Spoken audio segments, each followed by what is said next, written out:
Happy St. Patrick's Day! And since it's St. Patrick's Day, I thought I'd share a book with you about leprechauns.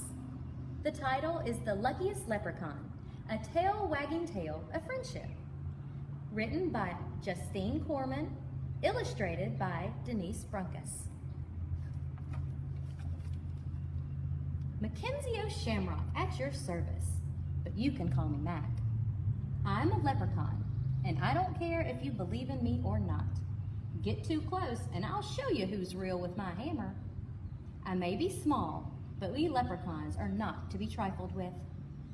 There, now that that's settled, pull up a toadstool or a chair if you're too big, and I'll tell you my story. I was born beneath a fairy hill back when time was new. Ever since, I've been making shoes for the fairy folk and guarding my gold from greedy people. Treasure hunters have to get up pretty early in the morning to get the best of Mackenzie O'Shamrock. And since leprechauns work at night and sleep during the day, I'm up much earlier than most. No, they haven't made the human yet who could outsmart me. Then people found a new way to boil my potatoes. They stopped believing in leprechauns. They believed in all sorts of nonsense. But the little man making shoes beneath their very own hedge couldn't possibly exist. It got so only children and oddballs like Professor Chester believed in me. I didn't need people anyway. I had a nice home under a tree in a quiet park. As long as I had my gold and my work, this leprechaun was content. Every night, I cobbled for the fairies. Since all the little things do is dance and lose their shoes, business was steady.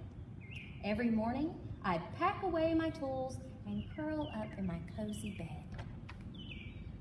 And that's just what I was doing one fine morning when I heard a terrible scratching overhead. Dirt poured down on my favorite armchair as a pair of giant paws burst through the ceiling. My thimble collection clattered to the floor. I grabbed my hammer and ran outside to see who was wrecking my home. I expected a goblin or some other horrible monster. I found a shaggy red dog bearing a stinky soup bone. "Hello," she barked. "Who are you?" "I'm Mackenzie O'Shamrock," I shouted. "And you've got some nerve destroying my home. You'll not be stealing my gold, you mangy mortal. So just take your bone and go." "I'm sorry. I didn't realize anyone was living here," the dog said. "Is that your gold? It's very pretty." "Go, shoot, get lost," I shouted. The dog didn't budge. Shaking her head, she said, "I feel terrible. I've got to make this up to you. I'll fix your house. I'll be your guard dog." "I don't need a guard," I said. "But you must need a friend. Everyone needs friends," the dog said. "My name is Lucky. What's yours?"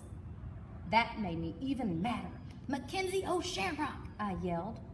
"Oh, that's right. You did tell me," Lucky replied. "But that's so much to remember. May I just call you Mac? I hope we'll be friends. Everything's more fun when you do it together, don't you think? Just the other day, Lucky would have gone on like that for hours, but I told her to go away and stay away. Apparently, stay was the only command the dumb dog knew. From then on, wherever I went, there was Lucky. She was slobbering over me when I woke up at dusk. She was on my heels when I gathered cobwebs for thread. Lucky even tailed me when I made my deliveries to the fairies. And she always had a cheerful word or 100. It drove me nuts. That dog was even happy when it rained. "Rain is where rainbows come from," Lucky said. "I love rainbows. Don't you? I could chase them all day." "Why don't you go chase them so I can get some quiet around here?" I growled. After a while, Lucky learned not to talk so much, especially when I first woke up in the evening. I won't say we became friends, but she got to be slightly less annoying. Speaking of annoying, remember that human I mentioned a while back? The oddball who believed in leprechauns? That's right, Professor Chester. Well, he started snooping around my park. He's after my gold, I cried. Maybe he just wants to be friends, Lucky suggested. I snorted. Humans only want one thing from a leprechaun, gold. But he won't get the best of Mackenzie O'Shamrock. Professor Chester was getting dangerously close. He even found a fairy shoe. Don't worry, Mac, said Lucky. You've got your guard dog, remember? I won't let anything happen to your gold. I took no comfort in the mutt's ravings. I watched Professor Chester poring over his books of leprechaun lore. If only I could prove their existence, he muttered. I shuddered. Maybe he'll just go away, Lucky said. I thought about packing up, but I liked my cozy life under the tree. Besides, business was good, and it's not so easy to find a park filled with fairies. Then one day, while I was sleeping, the professor found my tree. He was about to capture me and would have gotten all my gold, for sure, when woof, woof, woof, Lucky came charging out of the woods. The professor cried, "Help, monster, help!" He dropped his map and ran off screaming. I thought I was having a nightmare. I rolled over with a groan and fell right back to sleep. Professor Chester just kept running until he wore out the soles of his shoes. Turned out, the professor was scared of dogs.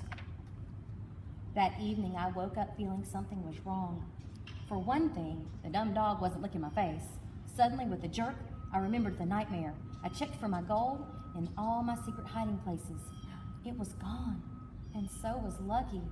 I called Lucky's name until my voice was hoarse, but there was no answer. I felt as if I had lost my shadow and my friend. Then it hit me. My worst fear had come true. The dog wasn't as silly as she seemed. Lucky had duped me into trusting her. As soon as I'd let my guard down, she'd run off with my gold. I, Mackenzie O'Shamrock, the smartest leprechaun of them all, had finally been tricked out of my treasure. I searched the park for hours, but there was no sign of my gold or of Lucky. I told myself the dog had skipped off with my treasure, but part of me didn't believe it. One minute I was furious, the next I was worried. What if the stupid pooch had chased a rainbow into traffic or gotten herself taken to the pound? I couldn't even keep my mind on my missing gold.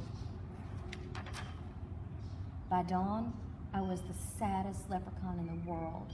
After centuries of being suspicious, I'd finally opened my heart, and pow! The first friend I'd made had stolen my gold. The sun came up, and I wiped away a tear. Then a voice behind me said, "Why are you crying?" I turned and saw Lucky and my gold. "Where were you?" I yelled. "I was worried sick." Lucky licked my face. "You do care. I knew we'd be friends." I wiped the dog slobber from my face and grumbled, "I was worried about my gold." Lucky explained that she'd seen Professor Chester nosing around near my tree. After she'd chased him away, she'd hidden my treasure in the tool shed, just to make sure it was safe. Then, worn out from excitement, she'd fallen asleep. "Did you really spend all night looking for me?" Lucky asked. "And the gold," I said hastily. But the damage was done. The dog knew I cared, and she wouldn't stop wagging her tail over it. So there's my story. Leprechaun gets gold. Leprechaun gets dog. Leprechaun loses gold. Leprechaun admits that a loyal friend is worth more than gold, as long as the friend doesn't slobber too much. Now, if that isn't a tale worth telling upon a toadstool, I'm sure I don't know what is. I hope you enjoyed the book, boys and girls, and I hope to see you guys soon. Enjoy reading.